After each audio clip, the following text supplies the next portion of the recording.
పార్లమెంటులో వరుసగా 9వసారి ఆర్థిక మంత్రి నిర్మలా సీతారామన్ ప్రవేశపెట్టిన బడ్జెట్ దేశ భవిష్యత్తుకు బంగారు బాటలు వేసే బడ్జెట్గా ఉందని శ్రీకాకుళం జిల్లా బీజేపీ అధ్యక్షుడు సిరిపురం తేజేశ్వరరావు కొనియాడారు. శ్రీకాకుళంలో ఆయన మాట్లాడుతూ కోస్టల్ కారిడార్ రాకతో శ్రీకాకుళం జిల్లా శరవేగంగా అభివృద్ధి చెందడానికి అవకాశం ఉందన్నారు. జిల్లాలో ఉద్యానం ప్రాంతంలోని పండిస్తున్న జీడి, కొబ్బరి పంటలకు మహర్దశ కల్పించడం ద్వారా ఈ ప్రాంత రైతుల స్థితిగతులు మారుతాయని అన్నారు. ఇక ఖాదీ గ్రామీణ పరిశ్రమకు పూర్వ వైభవం రానుందని అన్నారు. దేశ ప్రయోజనాలను దృష్టిలో పెట్టుకొని అన్ని వర్గాల వారికి ఆమోదయోగ్యమైన బడ్జెట్ ను రూపొందించే ఘనత ఆర్థిక మంత్రికే దక్కుతుందని అన్నారు.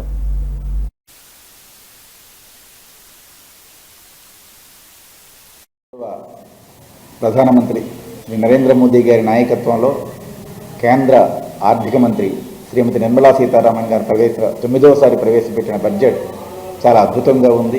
ఇది నభూతో నభవిష్యత్ అన్నట్టు.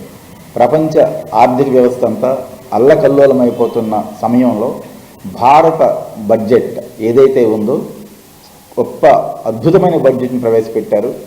అయితే బడ్జెట్ మొత్తం చెప్పడం కంటే ఆంధ్రప్రదేశ్కి ఏంటి అని అంటే, ఈ బడ్జెట్లో మొదటిది మనకి కోస్టల్ కారిడార్, అంటే తమిళనాడు నుండి ఆంధ్రప్రదేశ్ మీదుగా ఒరిస్సా వరకు ఏదైతే తీర ప్రాంత కోస్టల్ లైన్ పెట్టారో దానివల్ల పర్టికులర్గా మన శ్రీకాకుళం జిల్లాకి చాలా మేలు జరుగుతుంది. ఎందుకంటే మనది కోస్టల్ ఇచ్చాపురం నుండి ఇప్పుడు ఇటువైపు హెచ్ఆర్ నుండి ఇచ్చాపురం వరకు ఉన్న కోస్టల్ కారిడార్ ఏదైతే ఉందో ఈ ప్రాంతం అంతా అభివృద్ధి చెందడానికి చాలా అద్భుతంగా ఉంటుంది. అలాగే మనకి ప్రత్యేకంగా మన జిల్లాలో చెప్పుకోదగ్గ ఉద్యానం ఏదైతే జీడి మామిడి అలాగే కొబ్బరి, కోకో ఇవి ఉన్నాయో ఈ పంటలకి ఇంటర్నేషనల్ బ్రాండ్ కల్పించి 2030 నాటికల్లా ఉత్పత్తిని పెంచి ఎగుమతిని ప్రోత్సహించడానికి ప్రభుత్వం నిర్ణయం తీసుకుంది.